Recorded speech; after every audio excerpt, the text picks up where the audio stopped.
শুভেচ্ছা। শুরু হলো সব খবর, কম সময় সব খবর একসাথে। নিয়মিত আয়োজন জুড়ে নুসরাত বৃষ্টি সবাইকে স্বাগত জানাচ্ছি। দেশে গণতন্ত্র প্রতিষ্ঠিত হয়েছে এবং সময় হয়েছে দেশ পুনর্গঠনের।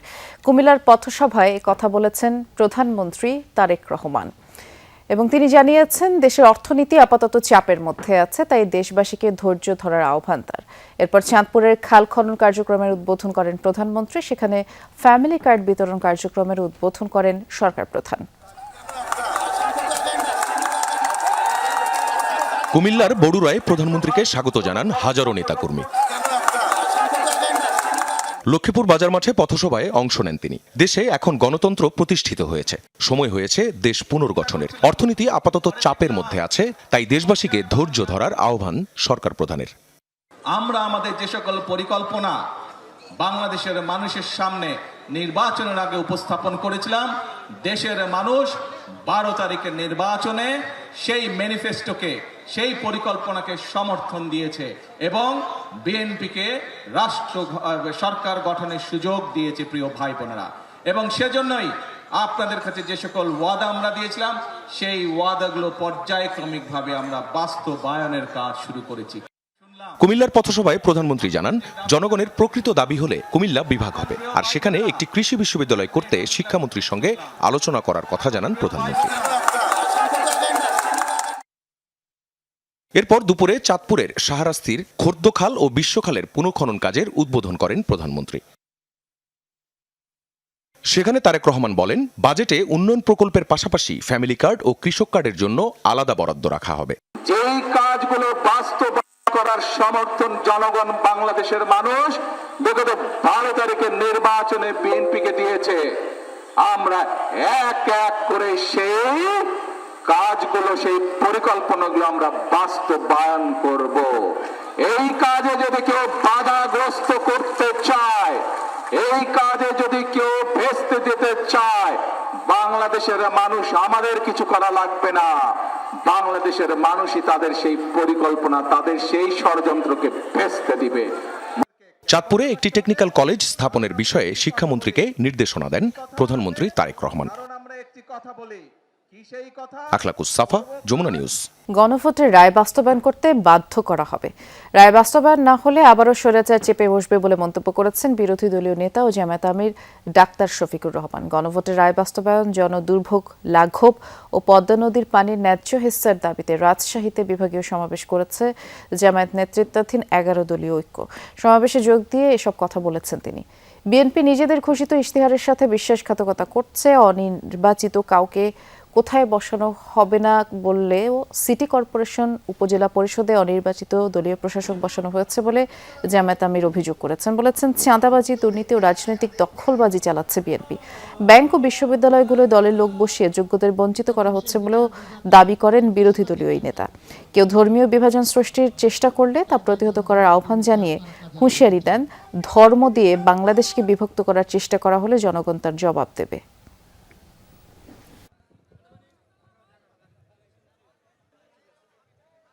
আমি আস্থার সাথে বলছি, গণভোটের রায়ও বাংলাদেশে ইনশাআল্লাহ বাস্তবায়ন হবে, বাস্তবায়ন করতে বাধ্য করা হবে ইনশাআল্লাহ। গণভোটের রায় যদি বাস্তবায়ন হয়, তাহলে দেশে সুশাসনের পথ সুগম হবে, না হয় অতীতের চাইতে ভয়াবহ স্বৈরশাসন জাতির গাড়ি চেপে বসবে। দুর্নীতিবাজ আর চাঁদাবাজ, এদের বিরুদ্ধে আমরা সামাজিক ঐক্য গড়ে তুলি, আমরা মানুষকে সচেতন করি, গণপ্রতিরোধ গড়ে তুলি। বাংলাদেশ ভারত সম্পর্ক কেমন হবে তা ডিসেম্বরের ফারাক্কা চুক্তির উপর নির্ভর করছে, আর নির্দিষ্ট সময়ের জন্যও চুক্তিটি করা যাবে না। ফারাক্কা লং মার্চ দিবসের আলোচনার সভায় এমন মন্তব্য করেছেন বিএনপি মহাসচিব মির্জা ফখরুল ইসলাম আলমগীর। তিনি আরও বলেছেন, দেশের স্থিতিশীলতা নষ্ট করতে সরকারের বিরুদ্ধে কিছু কিছু শক্তি অপপ্রচার চালাচ্ছে। উগ্র সাম্প্রদায়িকতা রুখতে সবাইকে সজাগ থাকার আহ্বান জানিয়েছে দলটির স্থায়ী কমিটির সদস্য গয়েশ্বর চন্দ্র রায়। গঙ্গা নদীতে নির্মিত ফারাক্কা বাঁধ 1975 সালে চালু হওয়ার পরই পানির অভাবে ধুঁকছে বাংলাদেশ। মরুভূমির মতো হয়ে যায় বিভিন্ন অঞ্চল। প্রতিবাদে ঐতিহাসিক লং মার্চের ডাক দেন মজলুম জননেতা মাওলানা ভাসানী। দিনটি স্মরণে আলোচনা সভার আয়োজন করে বিএনপি। বিশেষজ্ঞ আলোচকরা তুলে ধরেন ফারাক্কার কারণে কিভাবে ক্ষতিগ্রস্ত হচ্ছে বাংলাদেশ। অন্যান্য দেশ এবং শক্তি ভ্রুকুটি উপেক্ষা করে পদ্মা ব্যারেজ প্রকল্প নির্মাণের অনুমোদন দেয় সরকারকে তারা ধন্যবাদ জানান। চুক্তিটা হতে হবে অনাদিকাল পর্যন্ত, ওই 3 বছর 5 বছর 7 বছর 2 বছরের চুক্তি কাজে আসবে না। অনুষ্ঠানে যোগ দিয়ে বিএনপির সিনিয়র নেতারা বলেন, পানির ন্যায্য হিস্যা আদায়ে কাজ করছে সরকার। জনস্বার্থকে মাথায় রেখেই চুক্তির নবায়ন হতে হবে। এই দেশের স্বাধীনতা যুদ্ধে নাকি আপনারা অবদান রেখেছেন, সত্যি কথা, কিন্তু আপনাদের অন্তরে তো তাহলে প্রকৃত ভালোবাসা, প্রকৃত বন্ধুত্ব ছিল না। 3 বছর 3.5 বছর যেতেই আপনারা গঙ্গার উপর একটা বাঁধ দিয়ে দিলেন। বিএনপি মহাসচিব বলেন, জনগণের স্বার্থ উপেক্ষিত হয় এমন কোনো চুক্তি করবে না সরকার। ভারতের সঙ্গে যে সুসম্পর্ক স্থাপিত হওয়া সুযোগ এসেছে, সেটা নির্ভর করবে ভারতের এই গঙ্গা চুক্তি বা আপনার ফারাক্কা চুক্তি সম্পাদনের উপর দিয়ে, একথা বিশ্বাস করি এবং সেই আহ্বান আমরা তাদের কাছে জানাতে চাই। দেশের সাম্প্রদায়িক পরিস্থিতি নিয়ে গভীর উদ্বেগ প্রকাশ করেন নেতারা। কোনো শক্তি যেন দেশের স্থিতিশীলতা নষ্ট করতে না পারে, ষড়যন্ত্র মাথা তুলে দাঁড়াতে না পারে, সেজন্য দলের নেতাকর্মী ও জনগণকে সজাগ থাকার আহ্বান জানান তারা। আমরা ফ্যাসিবাদকে তাড়িয়েছি, আমরা ভাবছি খুব ভাবে আছি না, ফ্যাসিবাদের কয়েকটি লোক তাড়ানো হয়েছে।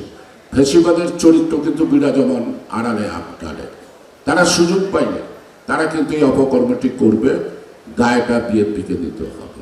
গতকাল আমরা দেখলাম যে কয়েকজন নেতা, রাজনীতিরা, তারা বিভিন্নভাবে এই সরকারের বিরুদ্ধে কথা বলছে এবং আবার এই স্থিতিশীলতা বিনষ্ট করবার চেষ্টা করছে। বুকে রক্ত দিয়ে যারা গণতন্ত্রকে অর্জন করেছে, তারা কখনোই কোনোভাবেই কোনো রকম চক্রান্ত বা ষড়যন্ত্রকে এখানে মাথা তুলে দাঁড়াতে দেবে না।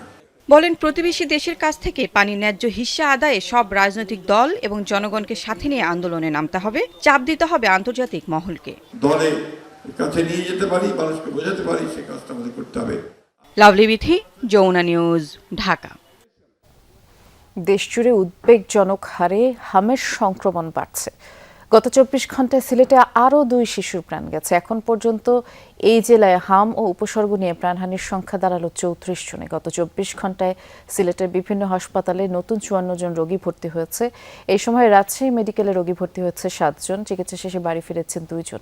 এছাড়া খুলনা, রংপুর, চট্টগ্রাম বিভাগীয় হাম আক্রান্ত রোগীর সংখ্যা বাড়ছে। কোথাও কোথাও আইসোলেশন ওয়ার্ডে শয্যা সংকট থাকায় মেঝেতে রেখেই চিকিৎসা চলছে, এতে করে সংক্রমণের ঝুঁকি বাড়ছে। একসময় নিয়ন্ত্রণে থাকা এই রোগ আবারও ভয়ঙ্কর হয়ে ওঠায় অভিভাবকরা বেশ উদ্বিগ্ন। শিশুদের জীবন বাঁচাতে সচেতনতা বাড়ানোর পরামর্শ দিয়েছেন চিকিৎসকরা। জ্বর আসার পরে আমরা সাতক ডাক্তার দেখাইছি, দেখানির পরে কমছে না, পরে আরেকবার নিছি, নেওয়ার পরে তারা ভর্তি দিয়েছেন উসমানি থেকে তারা অন্য পাঠাই দিছে। আমার বাবু কিছু খায় না, আমার বাবুর মুখে গা হয়েছে, জ্বর কমে না, তো আপনারা একটু দেখেন। তারা কয় বড় ডাক্তার আইয়ে লোক, বড় ডাক্তার আইয়ে দেখবে আনে। এক বেডে 2 জন 3 জন করে দেয়, কিন্তু হাম হলো ছোঁয়াচে রোগ। এই জায়গা তো যাদের হাম হয় না তাদের নিয়ে তো এখানে থাকা যায় না। এই বিগত 1 মাসে যদি তারা অন্য একটা সংক্রমণ রোগ দ্বারা মানে ইনফেকশাস ডিজিজ হয়, তখন তার শরীরের ইমিউন স্ট্যাটাস কম থাকে। সেই পরিস্থিতিতে বাচ্চারা থাকলে তাদের হাম আক্রান্ত হইলে, হাম জীবনে ঢুকলে হাম রোগ হওয়ার সম্ভাবনা থাকে। হামের বিস্তার ও জটিলতা কমাতে না পারলে আইসিইউর সংখ্যা বৃদ্ধি করলেও সংকট মোকাবেলা সম্ভব হবে না। রোগের বিস্তার রোধ এবং সুচিকিৎসা নিশ্চিত করা গেলে 1 সপ্তাহের মধ্যে সংকট নিয়ন্ত্রণে আসবে বলে দাবি করেন জনস্বাস্থ্য বিশেষজ্ঞ ডাক্তার মুশতাক আহমেদ। সকালে ডিআরইউতে হামে শিশু মৃত্যু, জনস্বাস্থ্য সংকট উত্তরণের পথ শীর্ষক সংবাদ সম্মেলনে ডাক্তার মুশতাকের অভিযোগ, অন্তর্বর্তী সরকারের অবহেলায় এই সংকট। তবে সুচিকিৎসা নিশ্চিত না করা, অপর্যাপ্ত আইসিইউ এবং চিকিৎসা ব্যবস্থা সহজলভ্য করতে না পারার দায় এড়াতে পারে না সরকারও। রোগ প্রতিরোধে গুরুত্ব আরোপ করে সরকারকে কর্মসূচি গ্রহণের পরামর্শ দেন বিশেষজ্ঞ ডাক্তার লেলিন চৌধুরী। তিনি জানান, ছোঁয়াচে রোগটি প্রতিরোধে ভিটামিন এ ক্যাপসুল বেশ কার্যকর।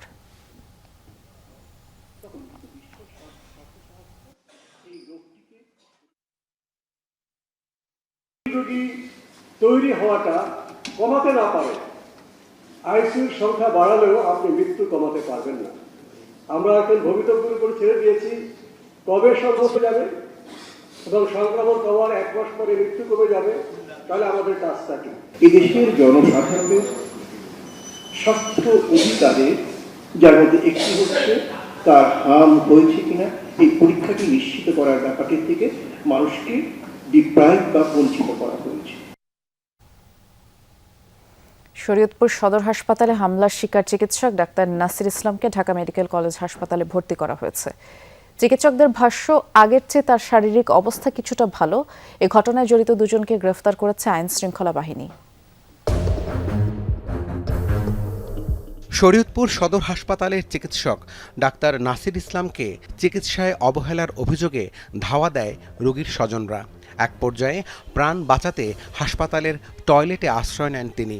তবে বিক্ষুব্ধ স্বজনরা টয়লেটের দরজা ভেঙে তাকে ইট দিয়ে মাথায় আঘাত করে। মারধরের এক পর্যায়ে জ্ঞান হারালে তাকে হাসপাতালের বাইরে ফেলে রাখা হয়। এই ঘটনা শুক্রবার মধ্যরাতের। লাল মিয়া নামে এক ব্যক্তির মারা যাওয়াকে কেন্দ্র করে চিকিৎসকের উপর এই হামলা। তার হত্যাকারী এই ধরনের অপবাদ দিয়ে তার উপর গায়ে হাত তুলেছে এবং সেই গায়ে হাত তোলাটা খুবই ন্যাক্কারজনকভাবে করেছে। আমরা সিসিটিভি ফুটেজ দেখেছি, ইতিমধ্যে আমরা আসামিদের শনাক্ত করেছি এবং এই ঘটনার যে উস্কানিদাতা তাকে আমরা রাতে আমাদের অফিসার ইনচার্জ পালং থানা, তিনি নিজে ঘটনাস্থলে ছিলেন, সেখান থেকে তাকে গ্রেফতার করা হয়। রাতে শরীয়তপুর সদর হাসপাতালে প্রাথমিক চিকিৎসা শেষে শনিবার দুপুরে এয়ার অ্যাম্বুলেন্সে করে ডাক্তার নাসিরকে ঢাকায় আনা হয়।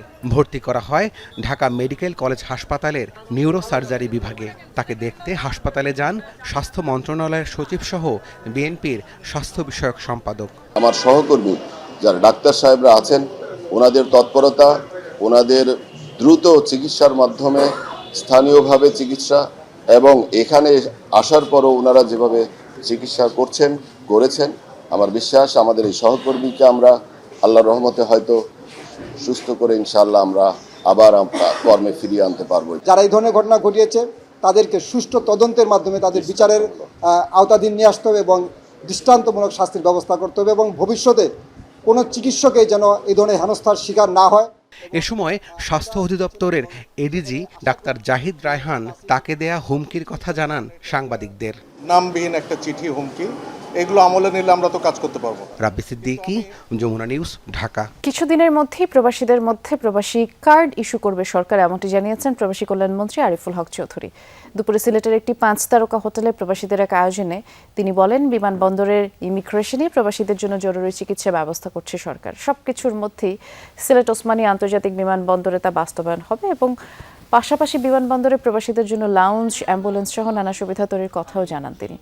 অনুষ্ঠান শেষে সাংবাদিকদের এক প্রশ্নের জবাবে মন্ত্রী বলেন, দক্ষিণ কোরিয়ায় মানুষ পাঠানোর নামে যারা প্রতারণা করেছে তাদের বিরুদ্ধে তদন্ত করে ব্যবস্থা নেবে সরকার।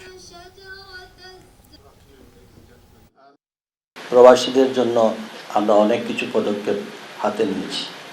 এর মধ্যে কিছুদিনের মধ্যেই আমাদের মাননীয় প্রধানমন্ত্রী দেখার পরে আমরা বিভিন্ন স্টেক হোল্ডারদের সঙ্গে কথাবার্তা বলছি। আমরা প্রবাসী কার্ড ইস্যু করতে যাচ্ছি। আওয়ামী লীগ সরকারের সময় গোপালগঞ্জে বড় বড় প্রতিষ্ঠান করা হয়েছে, কিন্তু কোনো সেবা দেয়া হয় না। মূলত লুটপাটের জন্যই এসব প্রকল্প নেওয়া হয়েছিল বলে মন্তব্য করেছেন প্রধানমন্ত্রীর অর্থ পরিকল্পনা উপদেষ্টা ডক্টর রাশেদ আল মাহমুদ তিতুমির। সকালে এফটিসিতে বাজেটে মূল্যস্ফীতি চ্যালেঞ্জ নিয়ে ছায়া সংসদ বিতর্কে একথা বলেন তিনি। বর্তমান সরকার একটা ধ্বংসপ্রায় অর্থনীতি পেয়েছে, তারপরও ঘুরে দাঁড়ানোর চেষ্টা চলছে। তিনি বলেন, বিনিয়োগ ও কর্মসংস্থান বাড়াতে হবে। বিদ্যুৎ সহ বিভিন্ন খাতের অলিগার্কিক ব্যবস্থাপনা ভাঙতে সরকার চেষ্টা করে যাচ্ছে। সরকারের অর্থনৈতিক কৌশল হচ্ছে অর্থনীতির গণতন্ত্র প্রতিষ্ঠা করা। এ সময় ডিবেট ফর ডেমোক্রেসির চেয়ারম্যান হাসান আহমেদ চৌধুরী কিরণ বলেন, বাজেটে সরকারের জনপ্রিয়তা ধরে রাখতে মুনশিয়ানা দেখাতে হবে। গোপালগঞ্জে যান, অবকাঠামোগুলো তৈরি করা হয়েছিল ওই যে কথা, অর্থাৎ হচ্ছে যে কথাটা কি, লুট এবং পাট। জনকল্যাণে জনগণের অর্থ ঋণ করেছে, যে ঋণের বোঝা আমরা এখন শোধ করব। বিএনপি সরকার তার এই বাজেটের মধ্যে দিয়ে কিন্তু তার জনপ্রিয়তা রক্ষা করবার ক্ষেত্রে অনেকটুকু কিন্তু তার মুনশিয়ানা দেখাতে হবে। তাই আসন্ন বাজেট যাতে সকল শ্রেণী পেশার মানুষের, ব্যবসায়ী বলি, নিম্ন আয়ের বলি, মধ্যম আয়ের কথা বলি, যারা ধনিক শ্রেণীর হচ্ছে বলছি, সকলের জন্য যাতে এই বাজেট হয়। প্রিমিয়ার ব্যাংকের জালিয়াতির কারণে বিপাকে পড়েছেন পোশাক শিল্পের 26 উদ্যোক্তা। ভুয়া এলসি তৈরি করে উদ্যোক্তাদের উপর চাপিয়ে দেওয়া হয়েছে শত শত কোটি টাকার ঋণের বোঝা। সংবাদ সম্মেলনে উদ্যোক্তারা জানান, ঋণ ও এলসি সুবিধা বাতিল করায় কারখানা বন্ধ হয়ে গেছে, হাজার হাজার শ্রমিক বেকার হয়েছেন। এই অনিয়মের তদন্ত ও দায়ীদের শাস্তি দাবি করেছেন শিল্প মালিকরা। একসময় নারায়ণগঞ্জের এই পোশাক কারখানার প্রতিটি মেশিনপত্রই সচল ছিল। কর্মব্যস্ত সময় পার করতেন শ্রমিক কর্মচারীরা, যেটি প্রায় 2 বছর ধরে বন্ধ। বেকার হয়েছে 2000 শ্রমিক কর্মচারী। প্রিমিয়ার ব্যাংকের অনিয়ম এবং জালিয়াতিতে বন্ধ হয়েছে এমন আরও অন্তত 26টি কারখানা। সকালে ইআরএফ কার্যালয়ে আয়োজিত সংবাদ সম্মেলনে উদ্যোক্তারা বলেন, প্রিমিয়ার ব্যাংকের নারায়ণগঞ্জ শাখা জালিয়াতির মাধ্যমে সীমা অতিরিক্ত ঋণ ইস্যু করে এসব কারখানার নামে। মালিকের অজান্তেই তৈরি করা হয় ভুয়া ঋণপত্র। পণ্য না এলেও বাজার থেকে ডলার কিনে তা পরিশোধ করা হয়। যেখানে ফেক কমিটমেন্ট আইডি করা হয়েছে, এই ফেক কমিটমেন্ট আইডি 2023 সালে যতটুকু বের করছে তারপরে গিয়ে আরো তারা বের করছে। ফেক এলসি করে তারা কারেন্ট অ্যাকাউন্টে জমা করেছে, ডিরেক্টলি তারা বিএলও অ্যাকাউন্টে জমা করে সেগুলা দিয়ে ওই যে ফেক এলসি করছে সেগুলো পেমেন্ট করছে এবং এগুলো সাইকেলিং করারে ক্রমান্বয়ে একটা দিয়ে আরেকটা পরিশোধ করতে করতে অবস্থা হয়েছে। অস্বাভাবিক টাকা আমাদের অ্যাকাউন্টে ঢুকতেছিল, সিডি অ্যাকাউন্টে। বারবারই আমরা প্রতিবাদ করতেছিলাম যে এই টাকা আসতেছে, অ্যাকাউন্টে ঢুকতেছে এবং এই টাকা কিছুদিন পরে দেখতেছি আমরা নাই। সিডি অ্যাকাউন্টে টাকা নিতে হয় আমাদের প্রেয়ার বা আমাদের চেক নিত, কিন্তু পরবর্তীতে দেখা যাচ্ছে এগুলো আর তারা কিছু নেয় নাই, তারা নিজেরা এই টাকা দিয়ে ডলার করে পেমেন্ট করত। সংবাদ সম্মেলনে উদ্যোক্তারা বলেন, ঋণপত্র খুলে কোটি কোটি ডলার লেনদেন হয়েছে এসব ব্যাংক হিসাবে, যেটি প্রিমিয়ার ব্যাংকের প্রধান কার্যালয় এবং বাংলাদেশ ব্যাংকের জানার কথা, কিন্তু সে সময় তারা কোনো ব্যবস্থা নেয়নি। ব্যাংক যখন এলসি খোলে, হোয়াট এভার অ্যামাউন্ট এলসি, সেটা যখন খোলে সেটা কিন্তু প্রিমিয়ার ব্যাংকের head officer ID, international division, তারপরে সিআরএম, তারপর হচ্ছে বাংলাদেশ ব্যাংকের ডেস্ক বোর্ডে এটা হিট করে, সবাই জানে। তো যেখানে 10 লাখের এগেনস্টে 50 lakh dollar back to back হয়, বাংলাদেশ ব্যাংক কি ঘুমাইছিল তখন? কি করছে তারা? তো অডিটার্স তো বছরে 6 বার হেড অফিস, তারা কি করলো? এবং বাংলাদেশ ব্যাংক 2 বার করে অডিটে আসতো, তারা কি করলো? এবং তারা কি এগুলি চোখে কিছু দেখে নাই? এই যে প্রত্যেক মাসে 3-4 কোটি ডলার কিনতেছে 2017 থেকে 18 সাল থেকে, এই ডলারগুলি কিনতেছে, তারা প্রশ্নগুলি কেন করলো না? এ ঘটনায় অভিযোগ করেও কোনো প্রতিকার না পাওয়ার কথাও জানান ভুক্তভোগী উদ্যোক্তারা। উল্টো ব্যাংকের পক্ষ থেকে মামলা করে হয়রানি করা হচ্ছে বলেও অভিযোগ তাদের। এই জালিয়াতির নিরপেক্ষ তদন্ত এবং বিচার দাবি করেছেন উদ্যোক্তারা। আলমগীর হোসেন, যমুনা নিউজ, ঢাকা। আসন্ন ঈদুল আজহাকে সামনে রেখে অতিরিক্ত বর্জ্যের চাপ মোকাবেলায় সাভারের চামড়া শিল্পনগরীর কেন্দ্রীয় বর্জ্য পরিশোধনাগার সিইটিপি বর্তমান সক্ষমতায় যথেষ্ট নয় বলে জানিয়েছেন শিল্পমন্ত্রী খন্দকার আব্দুল মুক্তাদির। দুপুরে সাভারের চামড়া শিল্পনগরীতে ট্যানারি মালিকদের সাথে মতবিনিময় সভা শেষে শিল্পমন্ত্রী জানিয়েছেন, বর্তমানে সিইটিপিতে প্রি ট্রিটমেন্টের মান বজায় রেখে প্রতিদিন 14,000 থেকে 18,000 সিপিএম বর্জ্য পরিশোধনের সক্ষমতা রয়েছে। তবে ঈদ মৌসুমে ট্যানারিগুলোতে কাঁচা চামড়া প্রক্রিয়াজাতকরণের পরিমাণ কয়েকগুণ বেড়ে যাওয়ায় বর্জ্যের চাপও অস্বাভাবিকভাবে বৃদ্ধি পায়। সে সময় দৈনিক বর্জ্য পরিশোধনের চাহিদা প্রায় 45,000 সিপিএমে পৌঁছে যায়, যার ফলে বিদ্যমান সিইটিপির উপর অতিরিক্ত চাপ সৃষ্টি হয়, কার্যক্রম ব্যাহত হওয়ার আশঙ্কা থাকে। কুরবানির ঈদের পরে আমাদের পরিশোধনের প্রয়োজন হয়ে পড়ে প্রায় 45,000 বর্গমিটার, 45,000 সিপিএম। সেই জন্য আমরা যেটি পরিকল্পনা করছি যে আগামী দিন সক্ষম ট্যানারি যেগুলি তারা নিজেদের ইটিপি স্থাপন করবে।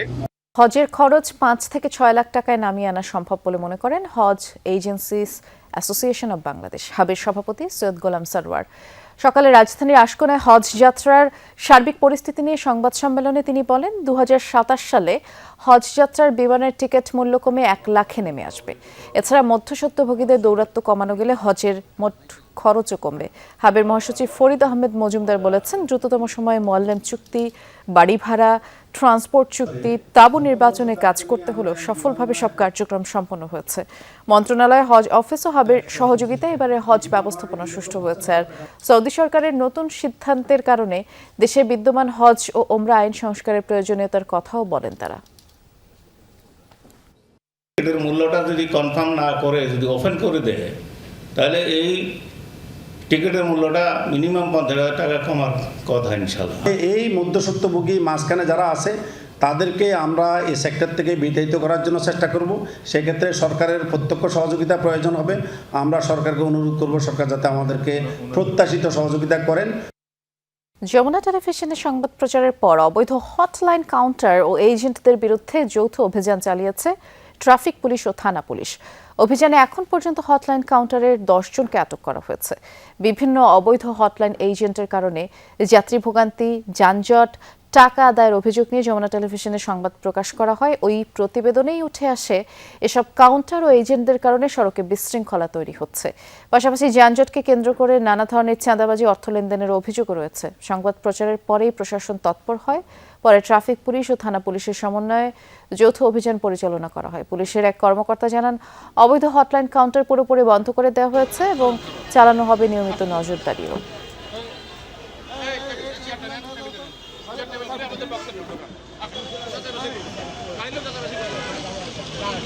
কোন গাড়ির লোক?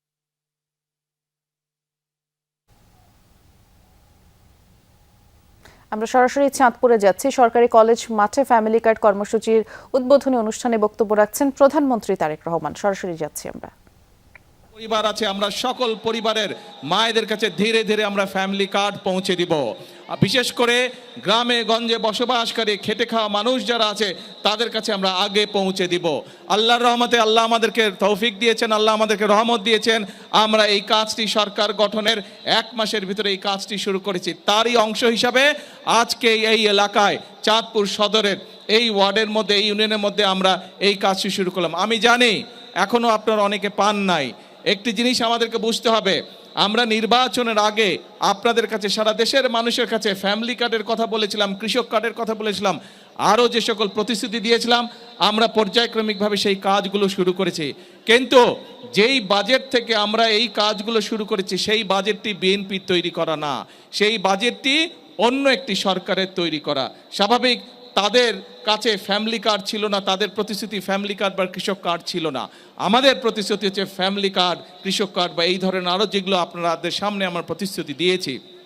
ইনশাল্লাহ এই যে আগামী মাসে বাজেট উপস্থাপন করা হবে, সংসদে বাজেট হওয়ার সাথে সাথে আমরা আরও অনেক বেশি সংখ্যক মায়ের কাছে, সারা দেশে আরও অধিক সংখ্যক মায়ের কাছে আমরা ফ্যামিলি কার্ড পৌঁছে দিতে পারবো। এবং ইনশাল্লাহ আগামী 4-4.5 বছরের মধ্যে আমরা চেষ্টা করব বাংলাদেশের গ্রামে গঞ্জে প্রায় প্রত্যেকটি পরিবারের কাছে যাতে ফ্যামিলি কার্ড পৌঁছে যায়, প্রত্যেকটি মা বোনের কাছে যাতে ফ্যামিলি কার্ড পৌঁছে যায়। এই ফ্যামিলি কার্ডের একই সাথে এই ফ্যামিলি কার্ড পেলে যেমন মায়েদের জন্য ভালো হবে, একইভাবে আপনাদের নিশ্চয়ই খেয়াল আছে দেশনেত্রী খালেদা জিয়া যখন দেশ পরিচালনা করেছিলেন তখন তিনি এই যে এই বাংলাদেশের মেয়েদের শিক্ষা ব্যবস্থা ক্লাস 1 থেকে ক্লাস 12 পর্যন্ত ফ্রি করে দিয়েছিলেন, বিনামূল্যে করে দিয়েছেন। আমরা এই ফ্যামিলি কার্ডের পাশাপাশি আমরা মাদেরকে, আমাদের এই দেশের নারীদেরকে যেমন অর্থনৈতিকভাবে স্বাবলম্বী করতে পারি চাই, ঠিক একইভাবে আমরা চাই যে এই দেশের নারীরা একই সাথে শিক্ষার আরও যাতে সুযোগ পায়। সেই জন্য আমরা সিদ্ধান্ত গ্রহণ করেছি যে আমরা ডিগ্রি বা স্নাতক পর্যন্ত মেয়েদের শিক্ষা ব্যবস্থা অতি দ্রুত আমরা ফ্রি করে দেব, যাতে তারা মেয়েদের লেখাপড়া করতে কোনো রকম খরচ না হয়। এবং শুধু তাই নয়, মেয়েদের মধ্যে যারা ভালো রেজাল্ট করবে, পরীক্ষায় ভালো করবে, তাদেরকে আমরা সরকারের পক্ষ থেকে তাদেরকে আমরা উপবৃত্তির ব্যবস্থা করব। প্রিয় ভাই বোনেরা, একটু পরেই মাগরিবের আজান দেবে, আপনারা সেই দুপুর থেকে অপেক্ষা করছেন, অনেক মানুষ ক্লান্ত হয়ে গিয়েছেন। একটি কথা আপনাদের সামনে তুলে ধরতে চাই, এই ফ্যামিলি কার্ড যখন মায়েরা পাবে, শুধু কি মায়েদের ভালো হবে, পুরা পরিবারের উপকার হবে না? পুরা পরিবারের উপকার হবে এটা। একই সাথে আমরা যে কৃষক কার্ডের কথা বলেছি, সারা বাংলাদেশে প্রধান পেশা হচ্ছে কৃষক, কৃষকের সংখ্যা হচ্ছে এই দেশে সবচেয়ে বেশি। কৃষক কার্ড যখন কৃষকদের হাতে পৌঁছাবে, কৃষকদের উপকার হবে না? কৃষকদের উপকার হবে। একইভাবে যে আমরা খাল খননের কথা বলেছি, এই যে আজকে 2টি খাল পুনর্খনন আমরা শুরু করেছি, আমরা সারা বাংলাদেশে খাল পুনর্খননের কাজ শুরু করেছি। যেখানে খাল পুনর্খনন প্রয়োজন, খাল আমরা পুনর্খনন করব। যেখানে খাল খনন প্রয়োজন, সেখানে আমরা খাল খনন করব। অর্থাৎ প্রিয় ভাই বোনেরা, এই দেশের মানুষ বিগত 1 যুগ ধরে আন্দোলন করেছে তাদের রাজনৈতিক এবং অর্থনৈতিক অধিকার প্রতিষ্ঠিত করার জন্য। প্রিয় ভাই বোনেরা, গত 24-এর 5ই আগস্ট বাংলাদেশের ছাত্র জনতা সেই স্বৈরাচারকে বিদায় করেছে। বিদায় করার পরে প্রিয় ভাই বোনেরা, এখন হচ্ছে দেশ গড়ার পালা। আমাদের ছাত্র ছাত্রীদেরকে এখানে একটু আগে একজন এই কলেজের ছাত্রী এসেছিল, তারা এখানে তাদের কলেজের একটি ইনস্টিটিউশন বিল্ডিং করতে চাইছে।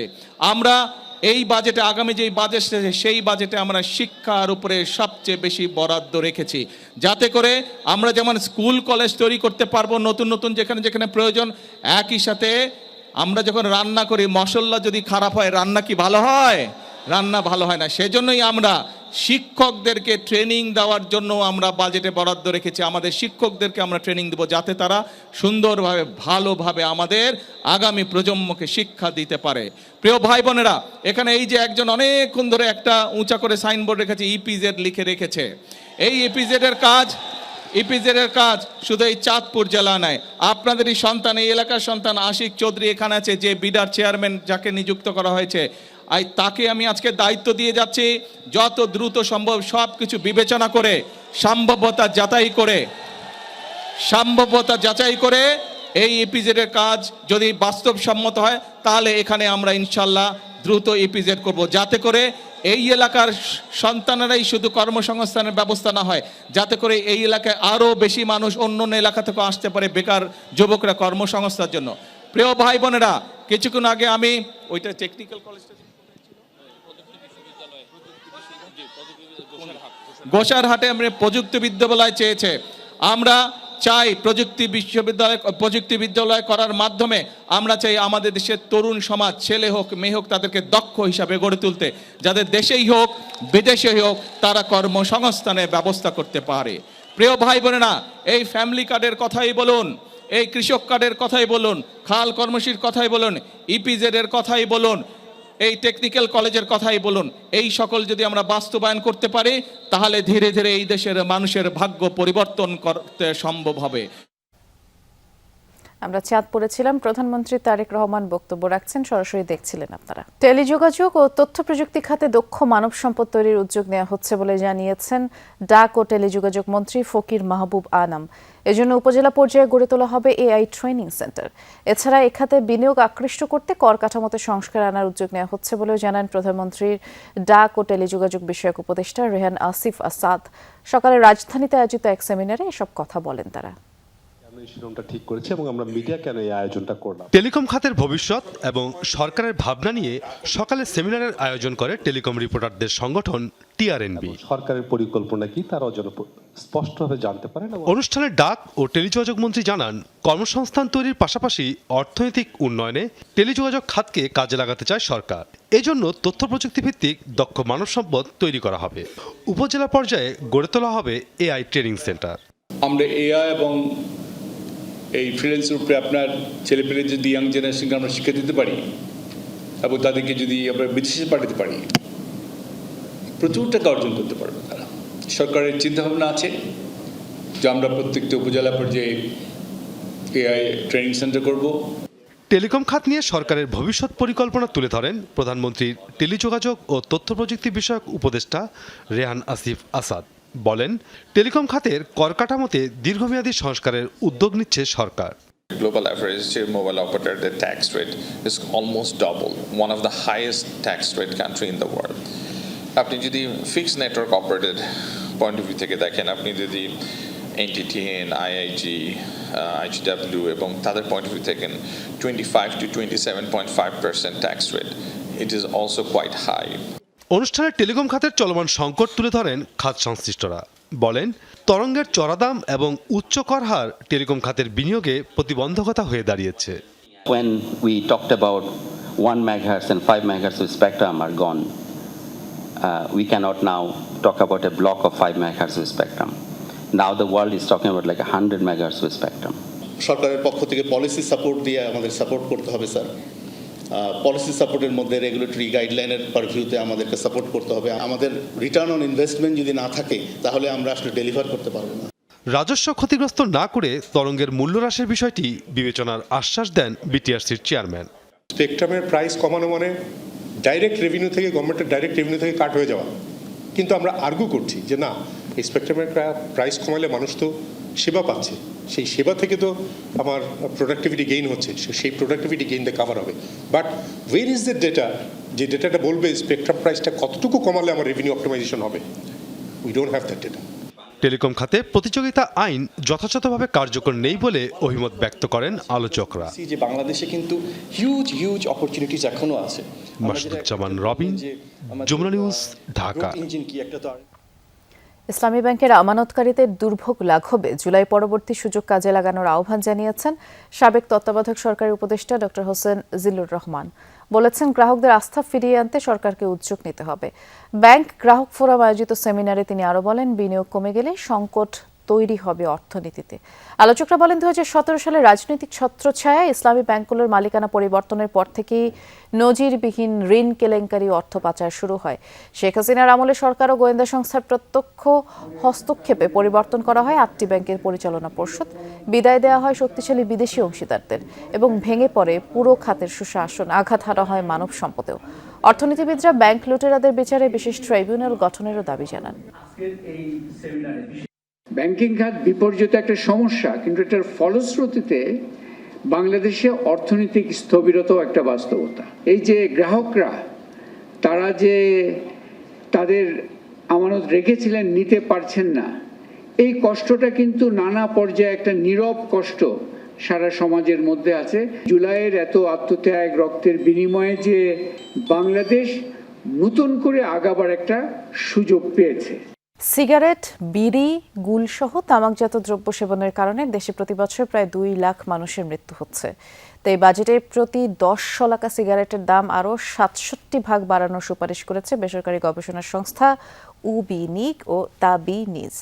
এক গোলটেবিল বৈঠক থেকে বলা হয়েছে, কর হার বাড়িয়ে রাজস্ব আদায়ের পাশাপাশি তামাকের ব্যবহার নিয়ন্ত্রণের আহ্বান জানান গোলটেবিলের বক্তারা। টোবাকো অ্যাটলাসের প্রতিবেদন মতে বাংলাদেশে প্রাপ্তবয়স্কদের মধ্যে তামাক ব্যবহারের হার প্রায় 36%, যা দক্ষিণ এশিয়ায় সবচেয়ে বেশি। আর প্রতি বছর তামাকজনিত রোগে প্রায় 2 লাখ মানুষের মৃত্যু হচ্ছে, যা মোট মৃত্যুর প্রায় 19%। জনস্বাস্থ্য রক্ষায় প্রতি অর্থবছরে তামাক পণ্যের দাম বাড়লেও ব্যবহার বিক্রি কমছে না। ফলে ক্যান্সার, হৃদরোগ ও শ্বাসকষ্টের মতো জটিল রোগে আক্রান্ত হচ্ছেন লাখ লাখ মানুষ। এই বাস্তবতায় বাজেটে তামাক পণ্যের কর বাড়াতে গোলটেবিল বৈঠকের আয়োজন করে গবেষণা সংস্থা উবিনিক ও তাবিনাজ। সংস্থা দুটি প্রতি সাধারণ স্তরে 10 শলাকার খুচরা মূল্য 100 টাকা, উচ্চ স্তরে প্রতি 10 শলাকা 150 টাকা ও প্রিমিয়াম স্তরে 200 টাকা করার দাবি জানায়। এছাড়া 20 শলাকা বিড়ির দাম খুচরা পর্যায়ে 30 টাকা, প্রতি 10 গ্রাম জর্দা 60 ও গুল 35 টাকা রাখার প্রস্তাবও দিয়েছে। 3,82,000-এর বেশি তরুণ ধূমপান শুরু করা থেকে নিরুৎসাহিত হবে এবং 1,85,000-এর মতো প্রায় প্রাপ্তবয়স্ক এবং 1,85,300+ তরুণ জনগোষ্ঠীর অকাল মৃত্যু রোধ করা যাবে। একটা সুপারিশ করতে চাই যে তামাক কর থেকে অর্জিত যে অতিরিক্ত রেভিনিউটা গভর্নমেন্ট থেকে আসবে, সেটা জনস্বাস্থ্য খাতে, স্পেশালি হচ্ছে নারী খাতে হচ্ছে মাতৃসেবায় বরাদ্দ করা যায় কিনা। 2024 সালে তামাক ব্যবহার ও উৎপাদনে স্বাস্থ্য আর পরিবেশের ক্ষতি হয়েছে প্রায় 87,000 কোটি টাকা। বিপরীতে এই খাত থেকে রাজস্ব আয় 40,000 কোটি টাকার মতো। তামাক কোম্পানির কাছ থেকে প্রস্তাব নিয়ে করারোপের চিন্তা করা, এইটা একেবারে আমরা পারি না। সেই দামের কত অংশটুকু আমি নিব, মানে আমি সরকার নিব, সেটার জন্য আসলে আজকের উপস্থাপনায় আমার কাছে মনে হয়েছে এইটা একটা দাবি। আমি কি এক বেলুরামে থাকবো নাকি স্পেসিফিক ট্যাক্সেশনে যাব? মনে করি পরোক্ষ ধূমপানের ব্যাপারটা বারে বারে আসছে এবং আমরা এটা নিয়ে আরো কাজ করব। আলোচনায় বিরোধী দলীয় সংসদ সদস্য ডাক্তার মাহমুদা মিতু বলেন, আইনের প্রয়োগ ছাড়া তামাক নিয়ন্ত্রণ সম্ভব না। সরকার দলীয় সংসদ সদস্য বিলকিস ইসলাম বলেন, উচ্চ কর আরোপের বিষয়ে তিনি নীতি নির্ধারকদের সঙ্গে আলোচনা করবেন। কর আরোপ করে এটাকে নিয়ন্ত্রণ করতে হবে, সচেতনতার জন্য কিন্তু আমাদের সরকারকে পদক্ষেপ নিতে হবে। আমি সরকারে আছি বলে অনেক কিছু বলতে না পারলেও এই ক্ষেত্রে অন্তত আমি আমার ভূমিকা রাখার চেষ্টা করব। 6 টাকা জিনিস 10 টাকা করলে এখানে কোনো লাভ আলটিমেটলি হবে না। পলিসিতে সে কতটা সফল হয়েছে বা সেই আইনটা প্রণয়ন করতে পেরেছে কিনা সেটার উপরে সরকারের সফলতা নির্ভর করে। তো আইন তো করে রেখেছে, আইন তো বরাবরই ছিল বাংলাদেশে। তামাকের বিষয়ে জনসচেতনতা তৈরির উপর গুরুত্ব দেন বক্তারা। রাব্বি হোসেন, যমুনা নিউজ, ঢাকা। থাইল্যান্ডে ট্রেনের ধাক্কায় একটি যাত্রীবাহী বাসে অগ্নিকাণ্ডের ঘটনা ঘটেছে। দুর্ঘটনায় কমপক্ষে 8 জনের প্রাণ গেছে, অন্তত 25 জন আহত হয়েছে। শনিবার রাজধানী ব্যাংককে এই দুর্ঘটনা ঘটে। রেল স্টেশনের ক্রসিংয়ের কাছে একটি যাত্রীবাহী বাসকে আচমকা ধাক্কা দেয় একটি মালবাহী ট্রেন। মুহূর্তেই আগুন ধরে যায় বাসটিতে। ব্যাপক ক্ষতিগ্রস্ত হয় আশপাশে থাকা বেশ কয়েকটি যানবাহন। পরিস্থিতি নিয়ন্ত্রণে তৎপর হয় ফায়ার সার্ভিস ও উদ্ধারকারী দল। আগুন নিয়ন্ত্রণের পাশাপাশি ধ্বংসস্তূপের নিচ থেকে আহতদের বের করা হয়। দ্রুততম সময়ে পাঠানো হয় হাসপাতালে। এই দুর্ঘটনার প্রকৃত কারণ বের করতে তদন্ত চলছে। এলাকাটিতে সাময়িকভাবে জনসাধারণের প্রবেশ নিষিদ্ধ করা হয়েছে। মার্কিন প্রেসিডেন্টের পর এবার চীন সফরে যাচ্ছেন রুশ প্রেসিডেন্ট ভ্লাদিমির পুতিন। শনিবার এক বিবৃতিতে ক্রেমলিন জানায়, আগামী 19 ও 20 তারিখ চীন সফরে যাবেন রুশ প্রেসিডেন্ট। দ্বিপাক্ষিক সম্পর্কের পাশাপাশি প্রেসিডেন্ট শি জিনপিং এর সাথে আঞ্চলিক ও আন্তর্জাতিক নানা ইস্যুতে আলোচনাও হবে। মস্কো বেইজিং সম্পর্ক, অংশীদারিত্ব, পারস্পরিক সহযোগিতা আরও জোরদার করার পরিকল্পনা রয়েছে রুশ প্রেসিডেন্টের। এর পাশাপাশি অর্থনৈতিক ও বাণিজ্যিক নানা বিষয় নিয়ে চীনের প্রধানমন্ত্রী লি সিয়াং এর সাথেও তিনি আলোচনা করবেন। এর আগে গেল বছর রাশিয়া সফর করেন চীনা প্রেসিডেন্ট শি জিনপিং। শিক্ষাকে আরও সহজ, আধুনিক, মানসম্মত করতে বাংলাদেশ মেডিকেল ইউনিভার্সিটির গ্যাস্ট্রোএন্টারোলজি বিভাগের উদ্বোধন করা হলো ডিজিটাল ক্লাসরুম। ডিজিটাল ক্লাসরুমের উদ্বোধন করেন বিশ্ববিদ্যালয়ের উপাচার্য প্রফেসর ডক্টর FM সিদ্দিক। অনুষ্ঠানের সভাপতিত্ব করেন সোসাইটির সভাপতি অধ্যাপক ডাক্তার AQM মোহসেন। ডিজিটাল ক্লাসরুমের উদ্বোধন শেষে এক কর্মশালায় বিশেষজ্ঞ চিকিৎসকদের মানসম্মত প্রশিক্ষণের লক্ষ্যে ERCP সিমুলেটরের উদ্বোধন করেন প্রফেসর ডক্টর FM সিদ্দিক। অনুষ্ঠানে বিশেষ অতিথি ছিলেন অধ্যাপক ডাক্তার AK আজাদ খান, বিশ্ববিদ্যালয়ের উপাচার্য, ট্রেজারার, রেজিস্ট্রার ও পরিচালকরা। কর্মশালায় দেশের বিভিন্ন মেডিকেল কলেজ, হাসপাতালের বিশেষজ্ঞ চিকিৎসক, প্রশিক্ষণরত চিকিৎসকরাও অংশ নেন। এশিয়া জুড়ে সার্কুলার ইকোনমিকে এগিয়ে নেওয়ার লক্ষ্যে যাত্রা শুরু করল গবেষণা প্রতিষ্ঠান society for Asian circular innovation network. তেজগাঁয়ে BCI কনফারেন্স রুমে আয়োজিত এক অনুষ্ঠানের মধ্য দিয়ে আত্মপ্রকাশ করে এই প্রতিষ্ঠানটি। বক্তারা বলেন, সংস্থাটির লক্ষ্য গবেষণা, উদ্ভাবন, নীতি নির্ধারণী সম্পৃক্ততা, আঞ্চলিক সহযোগিতার মাধ্যমে এশিয়া জুড়ে টেকসই উন্নয়নকে এগিয়ে নেওয়া। আরও জানান, প্রতিষ্ঠানটি 4টি প্রধান ক্ষেত্রে কাজ করবে, আর সেগুলো হলো গবেষণা উন্নয়ন, নীতিগত পরামর্শ, সহায়তা, নেটওয়ার্কিং ও সহযোগিতা, জ্ঞান ছড়িয়ে দেয় এবং সচেতনতা বৃদ্ধি।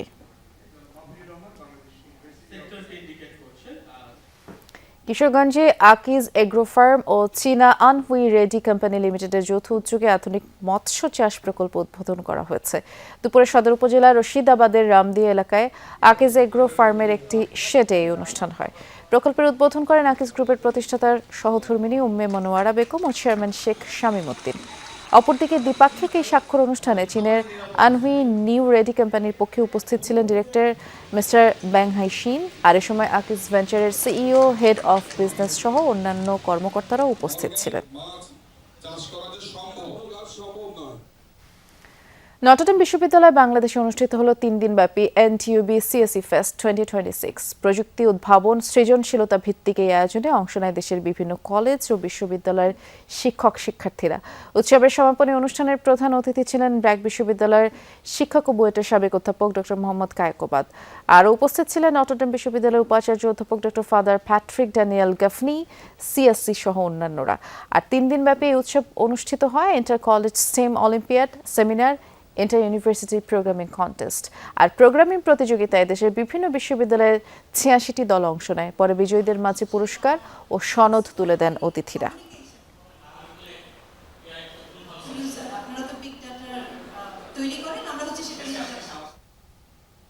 আর এই ছিল আজকের সব খবরের সব আপডেট। সাথে থাকার জন্য ধন্যবাদ। নিরাপদে থাকবেন।